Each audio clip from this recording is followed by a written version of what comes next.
a todos nós. Que Jesus nos abençoe, que assim seja. Bom, gente, então boa noite para todos, né? Nós já vamos iniciar, então. Eu vou iniciar a minha... tem uma apresentação de PowerPoint aí, certo? Então, tá todo mundo vendo, né? Espero que sim, tem duas Silvia, e uma vai aparecer o meu rosto e outra a apresentação, né? Então, vamos lá. Hoje nós vamos estudar a 10ª sessão teórica, riscos da mediunidade. Nós vamos estudar fraudes, mistificações, contradições e abuso no exercício da mediunidade. Fraudes. Então, o que é fraude? Fraude é qualquer ação ilícita, desonesta, ardilosa, que busca enganar ou ludibriar alguém. Então, é alguém que está mentindo, né? Está fraudando, está fazendo um fenômeno mentiroso. Na verdade, aquele fenômeno não está existindo no caso da mediunidade. Ele está sendo fraudado, ele está sendo um fenômeno desonesto, ele não existe, ele está acontecendo por conta de um logro mesmo, né? De uma ação desonesta, né? O ardil de alguém que quer enganar, certo? Então, vamos lá. Fraudes. Fraudes, nós temos as conscientes ou volitivas. Eu fiquei pensando, volitiva, eu preciso olhar no dicionário, que eu não sei o que é.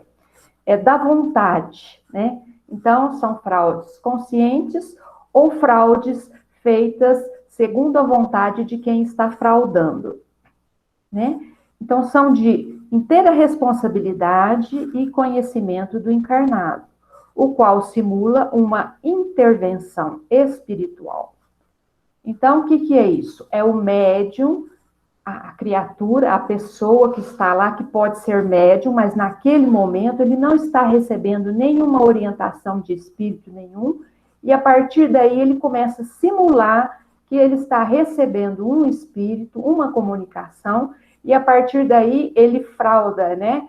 Ele simula o fenômeno mediúnico.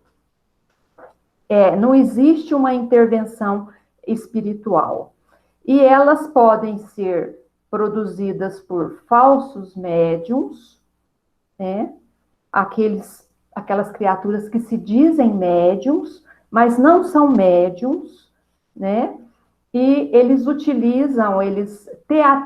teatralizam uma comunicação mediúnica para iludir as pessoas daquele grupo, né? Ou daquele lugar onde ele está apresentando-se. Muitas vezes eles visam lucro financeiro mesmo, ou então uma posição social de liderança num centro espírita, talvez, e o lucro talvez numa apresentação, talvez, sei lá, na venda de qualquer coisa. Então, a fraude consciente é essa criatura que ela sabe que não tem espírito nenhum ali, ela está apresentando uma falsa comunicação mediúnica e ela tem alguma intenção, né? Alguma intenção, seja financeira ou de posição social.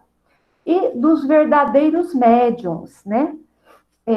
As pessoas realmente são médiums, mas elas muitas vezes não estão preparadas para a missão da mediunidade, para o trabalho da mediunidade, elas desconhecem a nobreza desse mandato, né? E às vezes ela está concentrada ali, né? Todo mundo esperando que o espírito se comunique, e aquele médium, ele dá uma colaboração ajudando, entre aspas, a manifestação. Ou seja, o espírito não apareceu ali para comunicar, ele é realmente médium, aquela criatura que está ali, mas naquele momento ele não conseguiu uma sintonia, ou o espírito não quis comunicar-se, e ele começa a fazer uma simulação. Ele dá uma ajudazinha né, ele começa a fazer a fraude. Então, ali não tem espírito também. O médium, seja lá por qual motivo for, geralmente porque pela sua posição social, ele é um médium de destaque naquela reunião, e aquele dia, por exemplo, não surgiu de destaque, eu falo, de destaque no sentido de que ele recebe muitos espíritos. Então, incomoda ele não estar recebendo espírito. Então, quando ele não consegue captar no seu campo um espírito, ele frauda, ele mente que ali tem um espírito. Aí, no livro dos médiuns, explica facilmente. Onde nada haja a ganhar, nenhum interesse há em se enganar. Quer dizer, o médium que está, a criatura que está consciente da mediunidade, do que significa a mediunidade, de todas as nuances da mediunidade, ela, sendo uma pessoa ética, honesta, ela não vai fazer nem a fraude consciente, né? Ela não vai fazer essa fraude conscientemente. Ela não vai fraudar de forma nenhuma. Se ela não é médium, ela fica ali na oração, na sustentação, ou ela vai trabalhar no passe, ou ela vai trabalhar na doutrinação, no esclarecimento, mas ela não vai se dizer médium se ela assim não for, né? E se ela for médium, de repente, aquele dia não conseguiu fazer a corrente, não conseguiu captar nenhum médium, ela, no final da reunião, ela vai falar, gente, hoje eu fiquei concentrada, mas não consegui perceber nenhum médium e não teve comunicação. Ou então ela fala assim, talvez eu estou com um certo problema de concentração, não consegui me concentrar, mas tentei fazer a concentração e fiquei em orientação. Então, ela vai ser honesta, ela não vai fraudar essa manifestação. Existe também, a apostila nos conta isso, as fraudes inconscientes. As fraudes inconscientes são simulações provocadas e dirigidas pela ação das mentes dos espíritos desencarnados, que são obsessores, ou dos encarnados, que podem ser assistentes, experimentadores e os próprios médiuns. De qualquer forma, porém, o médium tem sua parte de responsabilidade, porque se deixa trair por influências. O que é isso? Eu custei entender também, precisei estudar, precisei ouvir umas palestras para entender. Essas fraudes inconscientes é o seguinte, a gente está na reunião mediúnica, todo mundo concentrado, e a partir do momento que está todo mundo concentrado, emitindo seus pensamentos, os seus sentimentos, o médium tem que ter a disciplina de concentrar-se, entrar em oração, elevar o seu padrão vibratório para que ele consiga perceber o mundo espiritual e perceber qual a sua tarefa. Porque ao perceber o mundo espiritual, ele vai ver, ele vai perceber, ele vai conseguir perceber, às vezes de forma inconsciente, o pensamento, o sentimento dos companheiros da reunião, ou de outros, ou de ideoplastias, ou seja, de imagens que são projetadas ali, de sofrimento, de angústia, por espíritos, ou mesmo pelos encarnados. Então, ele tem que estar consciente da sua tarefa e ele se engajar juntamente com os médiuns, mentores da casa, para executar o trabalho e não cair involuntariamente captando o pensamento, o sentimento das outras criaturas daquela reunião. Então, é nesse sentido que eles nos falam. A gente tem que estudar isso mais profundamente, porque Ernesto Bozano, ele escreveu um livro inteiro a respeito de comunicação entre vivos. Então, é uma tese mesmo. Então, não dá tempo da gente falar isso aqui. Mas talvez a gente, no decorrer do nosso curso, a gente pode falar um pouco mais a respeito dessa fraude inconsciente, dessa comunicação entre vivos, dessa sintonia que a gente faz na reunião mediúnica com os nossos companheiros encarnados e desencarnados. Certo? Então, lá no Mecanismo da Mediunidade, o André Luiz vai nos explicar. Eu sempre trago um trechinho de um livro para a gente poder está embasado na doutrina, né?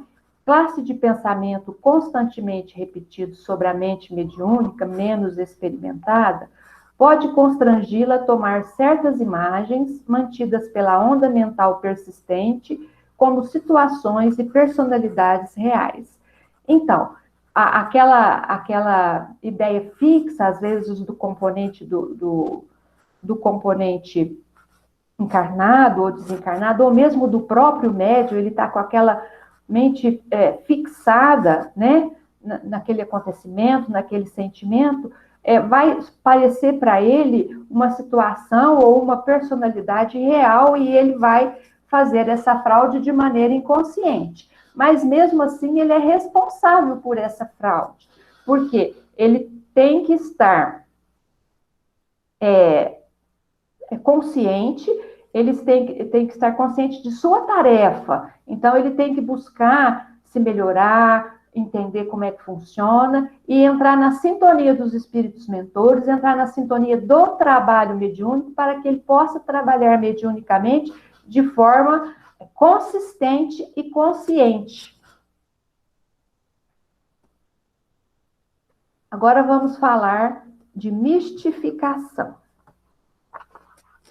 Gente, então, mistificação é o ato ou efeito de enganar alguém, de induzi-lo a crer em uma mentira. Ludíbrio, farsa ou embuste. Certo? Então, é isso aí. É mais ou menos a mesma coisa, né, gente? Se vocês forem ver, é a mesma coisa. É uma situação desonesta, ardilosa, que busca enganar. É a mesma coisa. Aqui, a gente pode ressaltar. Quando a gente fala fraude, a gente fala fraude lá a gente imagina na fraude do encarnado, aquele encarnado que quer mentir, que quer enganar, seja nos efeitos físicos, né, que a gente vê que Kardec fazia, que é muito mais fácil de ser feito, movimentar um objeto, então ele consegue a efeito ali de magnetismo, alguma coisa, ou mesmo das manifestações inteligentes. O encarnado, a pessoa dita médium, quer enganar, ela tem esse encarnado quer enganar, dizendo-se que está fazendo uma comunicação de espíritos. E a mistificação, a gente já pensa logo no espírito, o espírito que está querendo enganar o médium, querendo enganar a assistência, certo? Então, essa mistificação é feita por espíritos mistificadores. E o que a gente tem que entender é que nem todos os espíritos vêm para trazer ensinamentos, consolo. Entre os desencarnados, a gente encontra, como entre os homens, aqueles que são sábios, que se acham sábios, que são presunçosos, que são ignorantes, que são brincalhões. E esses espíritos, dessa forma, podem dar comunicações, e eles simulam que vêm de espíritos evoluídos, que se destacaram na vida terrena, pela cultura, por outros dotes, né? E trazem com isso ensinos errados. Então, esses são os espíritos mistificadores. Eles se apresentam com uma linguagem bonita e aprimorada, de modo a darem impressão de que são espíritos muito cultos. Recorrem a elogios, enaltecendo o mérito do dirigente, do trabalho, dos médiuns, do grupo, a fim de lhes captarem a simpatia. Por quê? Quando o espírito é muito simpático, muito agradável, tem uma linguagem muito culta, fala mansamente, a gente encarnado, muitas vezes, não presta muita atenção no conteúdo do que ele está falando. E por isso que a gente, às vezes, muitas vezes, é enganada, né? Então, eles utilizam desse subterfúgio, desses elogios. Porque a gente é um tanto quanto vaidoso, começa a elogiar muita gente, a gente já fica todo imponente, achando que está podendo muito, né? Esses espíritos também formulam teorias exóticas, atraentes, com noções inadequadas trazidas da ciência ou das religiões orientais ou de outras religiões qualquer, e se arrogam títulos de grandes mestres, porque a gente gosta mesmo de um fantástico, né? A gente gosta das coisas assim, cheias de fenômenos, né? Então, do maravilhoso, tudo isso nos ilude, né? E a gente olha com curiosidade para tudo isso, né? Então, esses espíritos se utilizam dessa nossa curiosidade, até natural, né? E nos conduzem a isso. Alguns espíritos, eles se dão grandes nomes, ou se não se dão grandes nomes, eles falam que são contemporâneos de Platão, de Aristóteles, ou até de Cristo. Dizem que estavam por ali, junto com Cristo, ouvindo, com Platão, ouvindo. Eles não dão grandes nomes, mas eles estavam ali no contexto, trabalhando junto, nos bastidores, né? E trazem também detalhes fantasiosos da vida em outros planetas. Algumas vezes a gente percebe isso também. Dessa forma, eles conseguem embanhar a boa-fé dos desprevenidos, os quais passam a adotar seus ensinamentos absurdos. Então, esses espíritos trazem todas essas informações estranhas, e se a gente não tiver cuidado, se a gente não tiver o cuidado de observar, de conhecer a doutrina dos espíritos, de conhecer o espiritismo, muitas vezes a gente pode ser enganada, porque eles trazem coisas fantásticas e maravilhosas, que muitas vezes nos estimula a nossa imaginação e a gente se deixa enredar por esses espíritos mistificadores. Aí, o João, apóstolo São João, né, lá no tempo de Jesus, ele já, né, devia ter aprendido isso, né? E ele escreve na sua primeira epístola: meus bem-amados, não creais em todos os espíritos, experimentai se os espíritos são de Deus, porquanto muito falsos profetas se têm levantado no mundo. Então, a gente tem que prestar muita atenção no que os espíritos falam. Não é porque os espíritos que falaram, não é porque os espíritos trouxeram uma mensagem escrita qualquer, muito bem escrita, muito bonita, que ela é verdadeira. É necessário que a gente possa prestar muita atenção no fundo, no que ele está trazendo. Ele está trazendo alguma coisa nova? Essa coisa nova, a ciência já tem notícia disso, não é? O que está acontecendo? Porque os espíritos não vêm trazer alguma coisa pronta do mundo espiritual, alguma descoberta científica do mundo espiritual, alguma descoberta histórica do mundo espiritual, e muito menos da nossa vida particular e privada. Se está acontecendo isso, vamos prestar atenção no que está acontecendo para a gente não ser mistificado. Bom,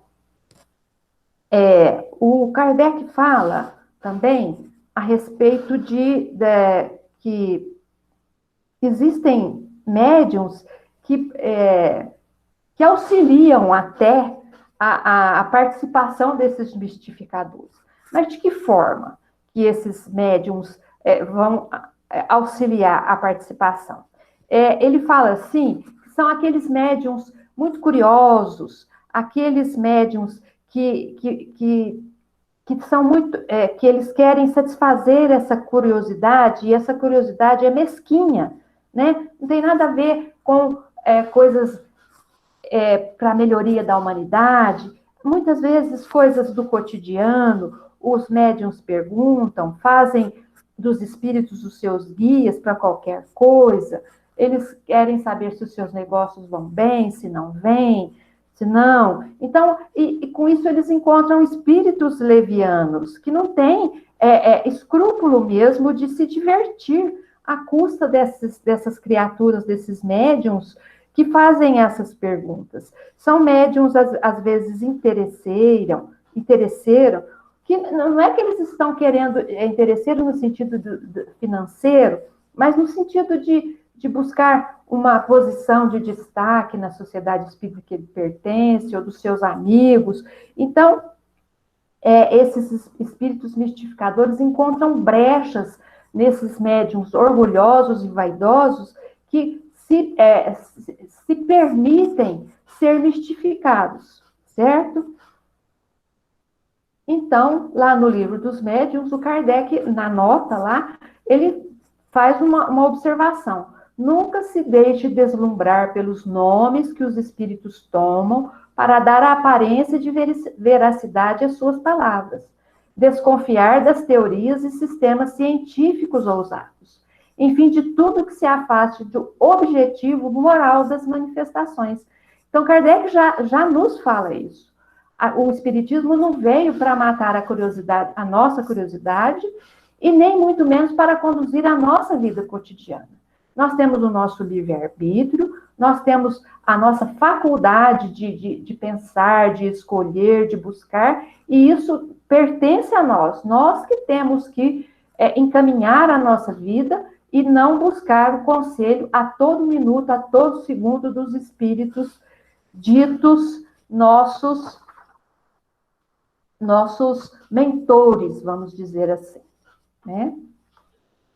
Então, a mistificação ocorre muitas vezes por conta disso. Opa, estou voltando. Agora nós vamos falar a respeito das contradições.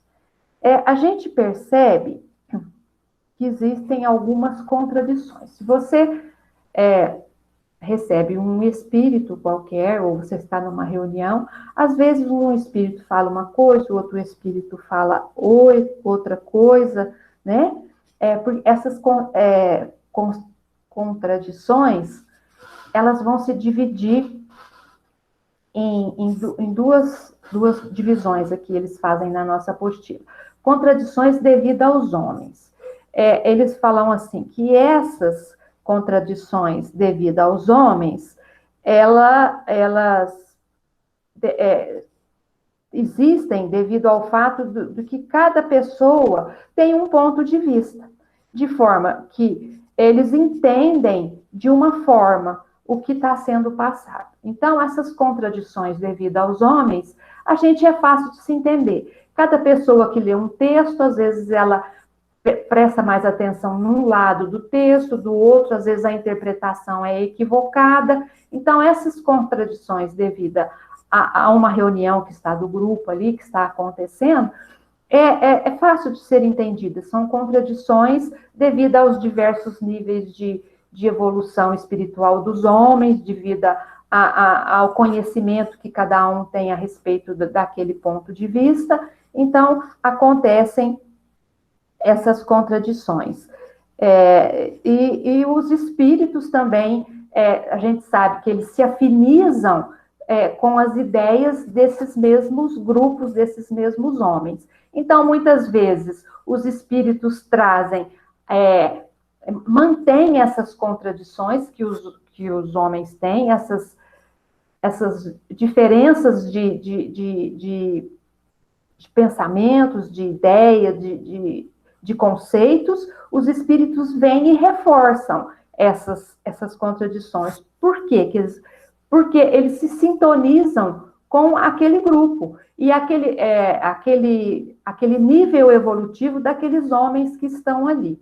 Então, essas contradições são devidas aos homens. E o Kardec fala assim, ele fala muito das contradições do espiritismo, no começo, no espiritismo nascente.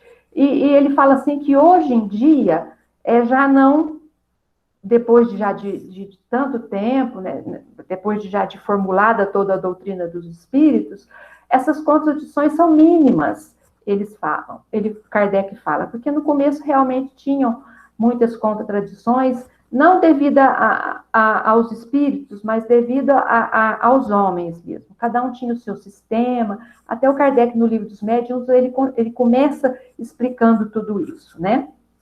Então, ele fala lá no Livro dos Médiuns. Certas pessoas que não se desprendem facilmente das ideias que hão acariciado ou engendrado, pode dizer-se que hoje a unidade de vistas na imensa maioria dos espíritas, ao menos quanto aos princípios gerais, salvo os pequenos detalhes insignificantes. Então, é isso que Kardec está falando para a gente, né? Que eu disse. No começo, tinha, assim, algumas divergências, contradições, mas depois, conforme foi, os espíritos foram trazendo os ensinamentos, foram explicitando, eles foram estudando, existiu ali uma uniformidade. Alguns detalhes insignificantes ainda existem até hoje, né, gente? A gente sabe porque cada criatura está no seu nível evolutivo e cada qual interpreta à sua maneira, mas a grande maioria consegue conceber os conceitos de uma forma mais ou menos de unidade, né? Contradições devidas aos espíritos.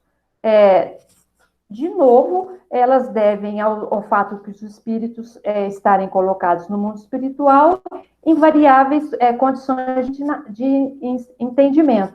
Então, eles trazem na sua comunicação o cunho da sua ignorância ou do seu saber, da sua inferioridade ou da sua superioridade moral. Então, muitas vezes os espíritos se contradizem, mas é necessário que a gente tenha a capacidade de analisar essas contradições e verificar onde está a razão, né, desses espíritos, porque os espíritos são como nós. O que é espírito desencarnado? São pessoas como nós que não têm um corpo físico. E lá no mundo espiritual existem espíritos ignorantes, espíritos maldosos, espíritos bondosos, espíritos evoluídos, espíritos cultos, espíritos incultos, e cada um vai trazer explicações, vai trazer ideias conforme a sua evolução cultural, moral, né? Eles vão falar do que ele sabe, do que ele acha que é. Aqui na Terra a gente tem essas discussões, lá no mundo espiritual também tenho a impressão que deve ter entre eles lá.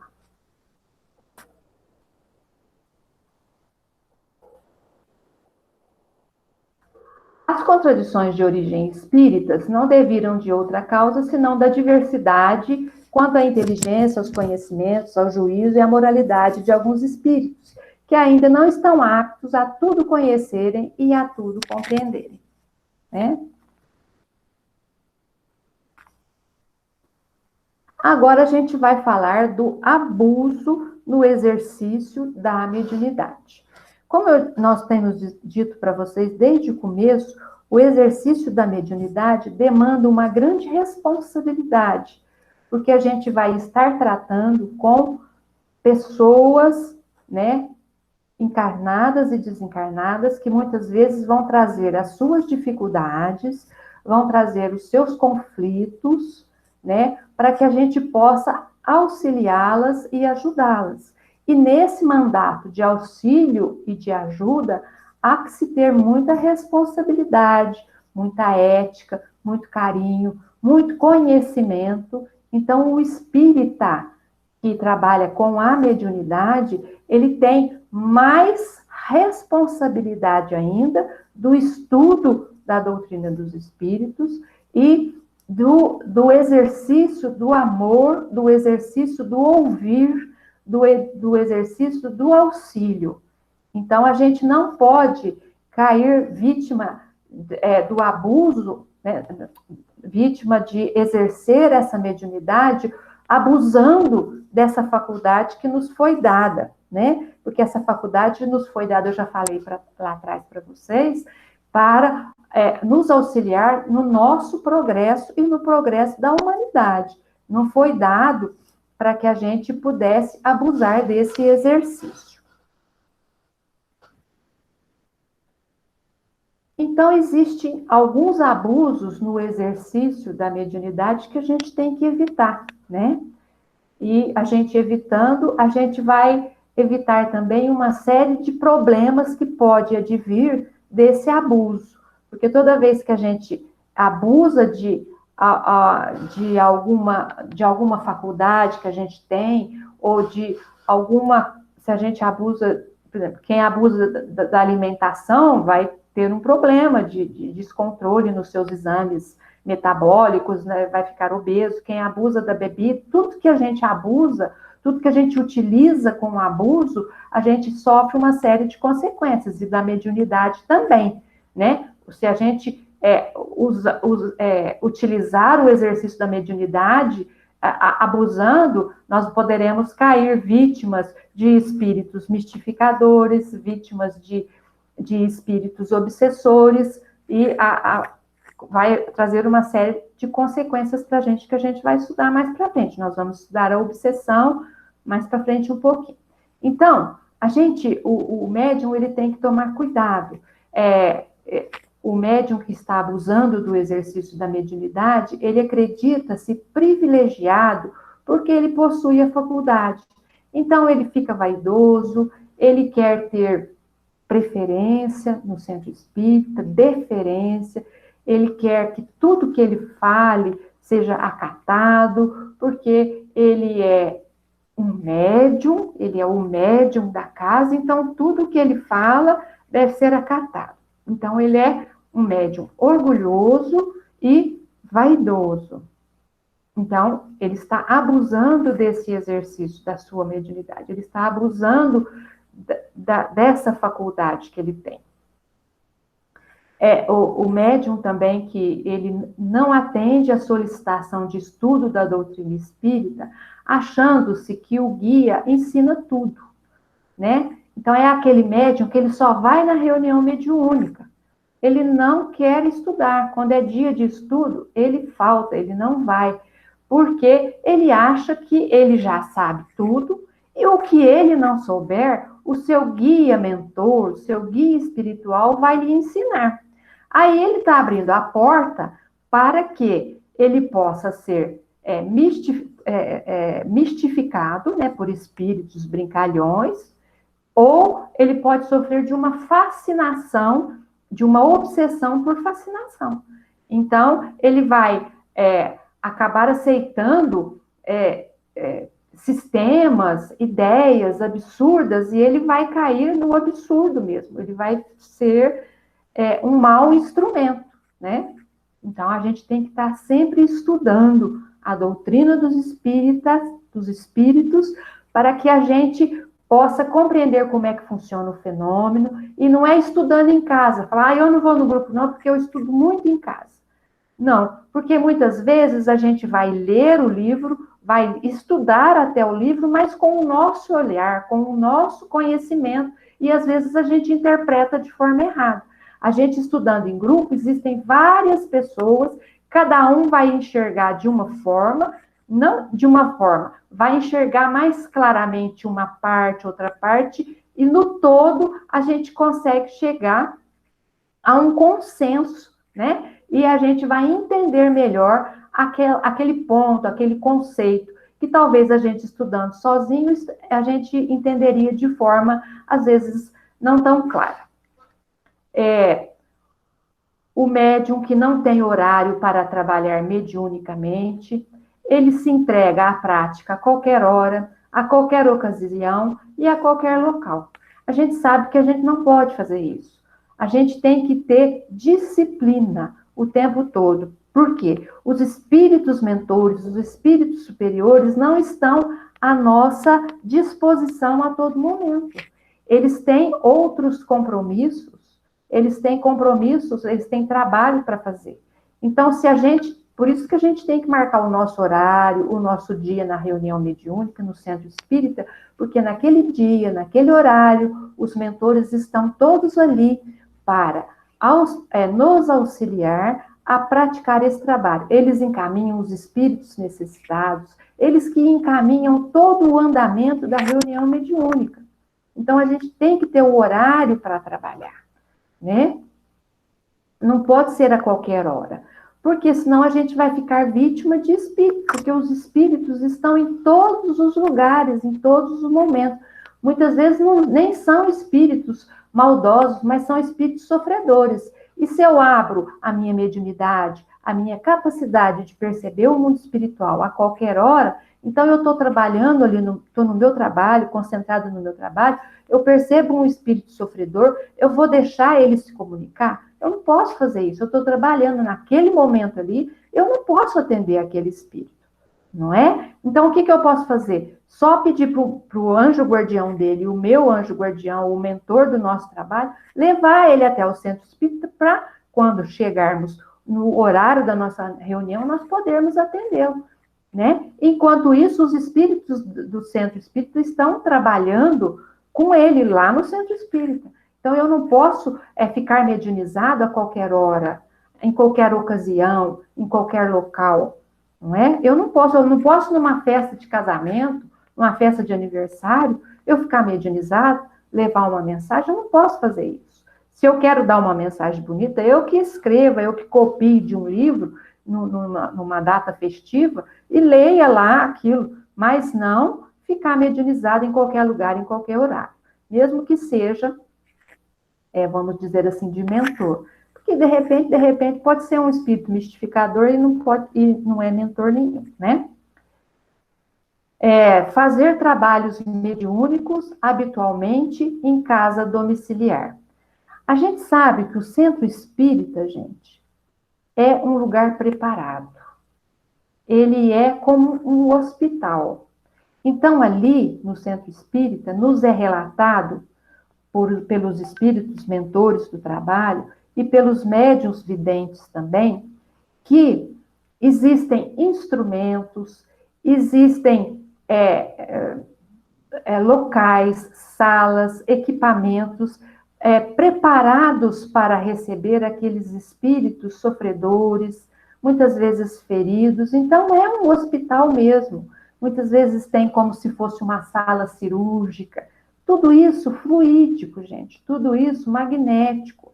Então, a nossa casa espírita, ela está preparada para receber espíritos sofredores, espíritos estacionados no mal, espíritos que querem fazer mal para a própria entidade mesmo, para a gente e para a casa espírita também, porque nós temos a retaguarda dos espíritos mentores ali na nossa casa. E está tudo muito preparadinho, não se improvisa um trabalho mediúnico. E se a gente está fazendo na nossa casa, muitas vezes a nossa casa não está preparada para isso, não é? Nossa casa é o lugar que a gente se recolhe, que a gente tem paz, que a gente tem tranquilidade. E a gente não pode levar para nossa casa esses espíritos muitas vezes dementados, feridos, doentes, espíritos ainda estacionados no mal. Porque, de repente, eles podem estacionar ali mesmo e ficar ali nos incomodando. Então, a gente não faz trabalho mediúnico em casa, né, habitualmente. A gente trabalha no centro espírita, em grupo, certo? Em grupo harmônico, em grupo estudioso, para que a gente não possa cair nas obsessões, né, nas dificuldades do exercício que a mediunidade traz, sem responsabilidade, vamos dizer. E um outro item é cobrar monetária ou moralmente pelos bens que eventualmente possa obter pela faculdade mediúnica. Então, aqui nós sabemos, nós espíritas, falamos desde o primeiro momento que a gente não cobra nada, nem um tostão. Se você foi numa casa espírita pedir o dinheiro para você, saia de lá, porque lá não é uma casa séria. Porque nós aprendemos que a gente tem que dar de graça o que de graça a gente recebeu. Então, a gente não cobra financeiramente por nada. Por nada, nada, nada, nada. Certo?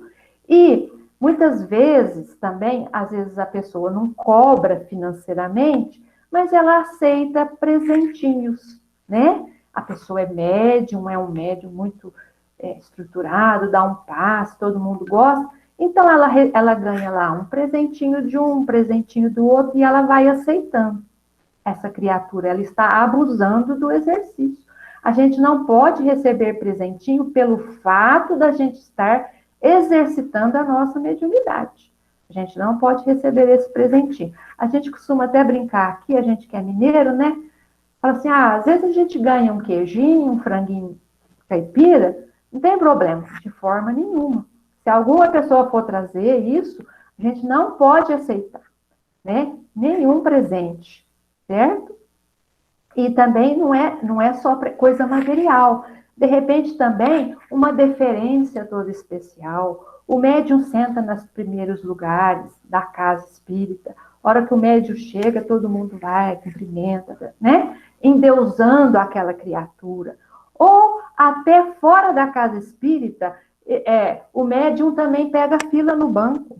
Mesmo que o caixa do banco ali, hoje a gente nem pega fila no banco, mas é tudo caixa eletrônica, mas supondo a fila da repartição pública, mesmo que a criatura que está atendendo a gente seja o nosso companheiro da casa espírita e ele faz um sinalzinho para a gente passar na frente, a gente não pode. Nós somos igual a todo mundo.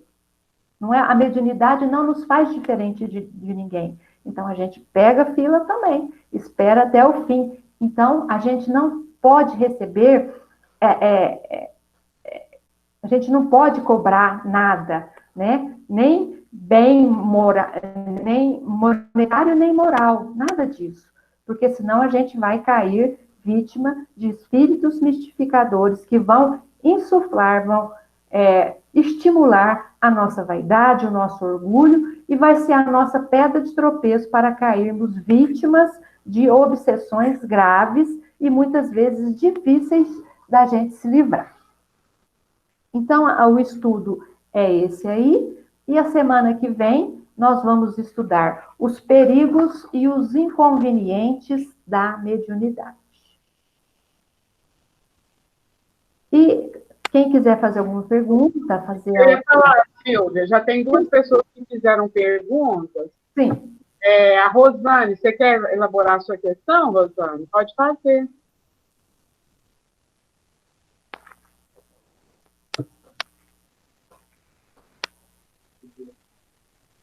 Abre o microfone e pergunta.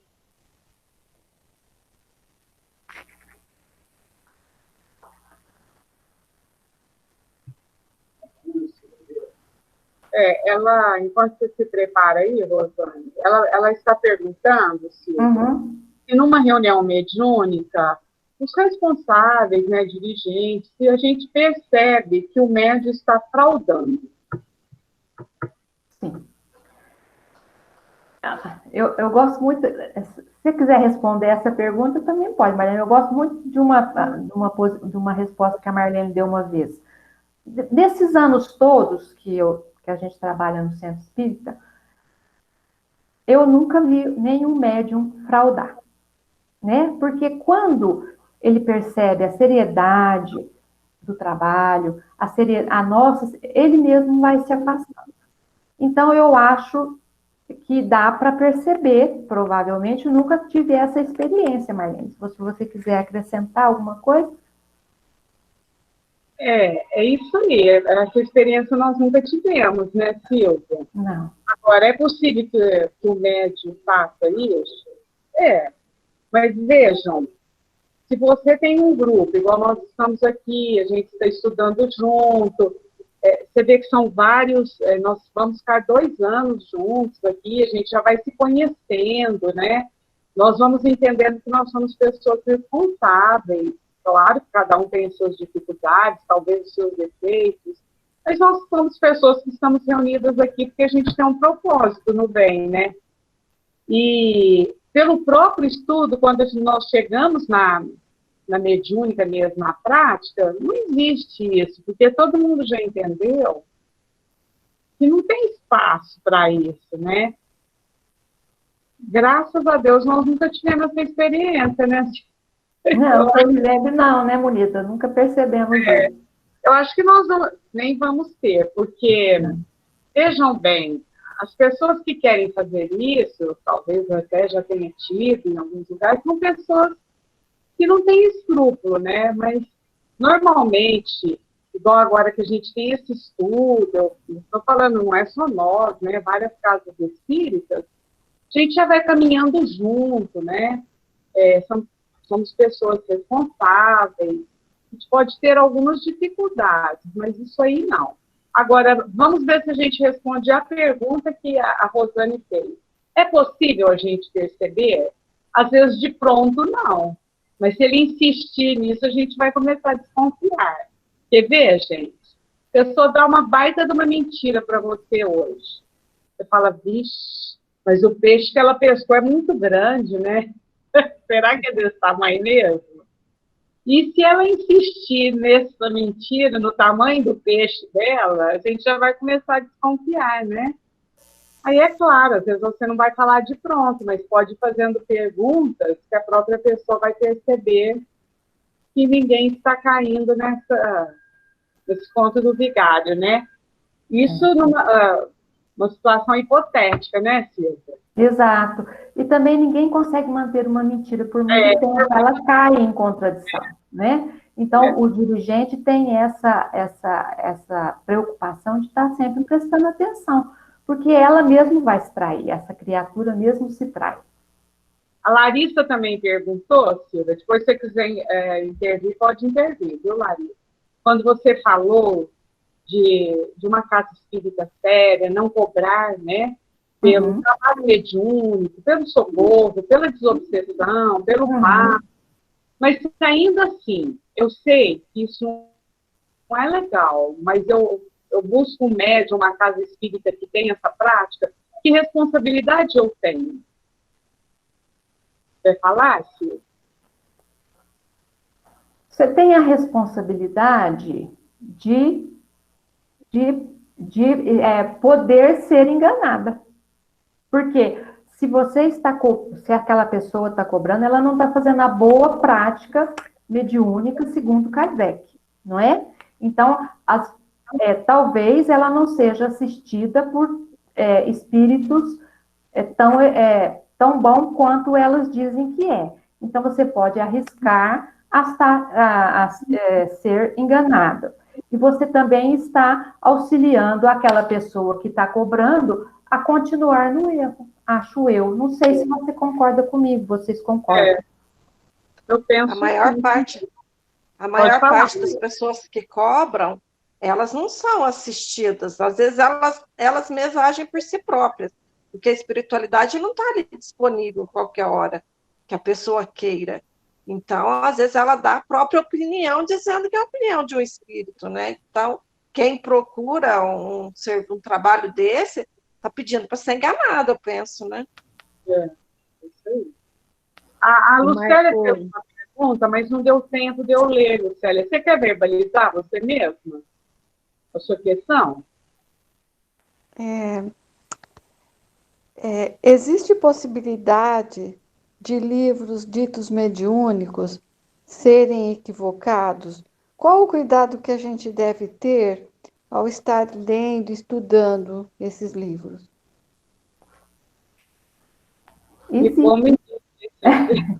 Existe muitos livros, e com a profusão que tenha, porque acabou sendo como eu vou dizer, acabou ficando, hoje em dia tem livro psicografado, né, virou um comércio mesmo grande, né? Então tem muito livro que tem erros grassos, assim, de conceito de espiritismo, né, da doutrina espírita. Então, a gente tem que tomar cuidado, sim, quando for ler. Qualquer coisa que você ler num livro que foi psicografado, vamos dizer, você tem que ler sempre com a doutrina dos espíritos, com a codificação em mente. Escapou dali, fique com reserva, porque pode ser, sim, um equívoco. Nós espíritas, nós temos que... Estou falando nós espíritas, mas isso vale para a nossa vida, né? Às vezes a gente tem o hábito de achar que o que está escrito no livro, porque está em um livro, ok. Isso não é verdade, né, gente? O papel aceita tudo. Então, tudo que nós vamos ler, e vale agora para a obra espírita ou não espírita, nós temos que ter o nosso senso, né?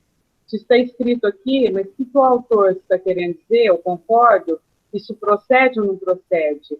E temos também que, na doutrina espírita, adquirir o seguinte hábito: não é porque veio de um desencarnado que é verdade. Os desencarnados não somos nós mesmos. Eu posso falar algumas coisas aqui que vocês não concordam, a Marlene está variando. Né? Isso aí não procede. Então, é psicografado, mas e daí? E daí? O que está escrito aqui? Ele procede, ele está de acordo com a doutrina espírita, com os postulados da doutrina ou não, né? E é claro, né, gente, que o aval do médium tem um peso, né? Convenhamos. Uhum. Você pega uma obra do Chico, que é do Divaldo, de uma Ivone Pereira, mas eu penso que todos os demais, os dele também, né? Os desses eu citei também, lógico. Mas a gente tem que ter esse critério. A Cacau quer falar, gente. Pode falar. Não, eu acho que é só complementar que não é só em livros, né? Porque hoje em dia a gente tem um acesso tão grande na internet e tem muitos sites, né? Às vezes até com o nome de casa espírita e tudo, muitas frases soltas que atribuem a Emmanuel, que atribuem ao Chico, e às vezes não é, né? Então, eu acho que esse cuidado a gente tem que ter redobrado nas redes sociais, na internet, nos sites, porque a gente pode ser muito facilmente enganado. Muito bem lembrado, Cláudio, que a gente vê de frases, assim, Chico Xavier, você vê de escritores famosos também, Clarice Lispector, Cecília Meirelles, não é nada. Quem tem o mínimo de conhecimento daquilo vai ver que não é, né? Se for checar, vai ver que não é mesmo. Então, nós precisamos ter esse cuidado, né? Ô Silvia, igual eu estava falando, eu fiquei observando, não deu para falar. Eu já observei assim um médium que eu não sei qual é o nome, você citou aí, mas assim a pessoa parece que ela é fascinada, acho que é essa palavra. Ela acredita que quem comunicou com ela não é nem uma fraude, é uma fascinação, que foi Maria. Maria veio e falou comigo e falou isso. Isso eu já até reparei. Assim, já Aí, observei. no caso, é uma mistificação, né? O espírito comunica-se, talvez seja uma mistificação, pode ser uma fraude também, mas mais fácil ser uma mistificação. O espírito se fala que é Maria a Santíssima, né? E a pessoa acredita de tal forma que ela fica fascinada porque provavelmente ela não conhece os postulados espíritas a respeito da mediunidade, porque a gente sabe que para comunicar-se um espírito desse nível tão elevado, não é fácil fazer sintonia para qualquer pessoa receber esse espírito, né? A gente não consegue sintonia para receber esse espírito. Mas assim, a pessoa que uma vez assim eu observei isso é muito espírita. Eu achei até estranho, porque muito espírita assim de estudar, de ter vivência no espiritismo. E não sei, assim, né? Eu concordo, assim, com você, né? A sua orientação de que alguns espíritos de muita elevação, eles precisam de muitos recursos para dar uma comunicação, assim, né? Precisam ser médios muito bem preparados. Eu penso. Eles não vêm facinho assim não, viu? Não vem facinho assim, não. Eles têm outras coisas. Né, Silvia? Porque a gente não conhece essa pessoa, a gente O que pode acontecer, Renata, às vezes é de uma equipe dessa falante. Entendeu? Às vezes esse espírito que deu a comunicação é da equipe da Mãe Santíssima. Mas não é ela. Entendi. Pode ser, né? Eu não sei, para nós aqui não dá para a gente responder assim, né? Mas podemos imaginar que seja isso. Também tem essa possibilidade. Não é dizer que seja só um espírito mistificador, vamos dizer. Pode ser um espírito da falange de Maria Santíssima que veio trazer o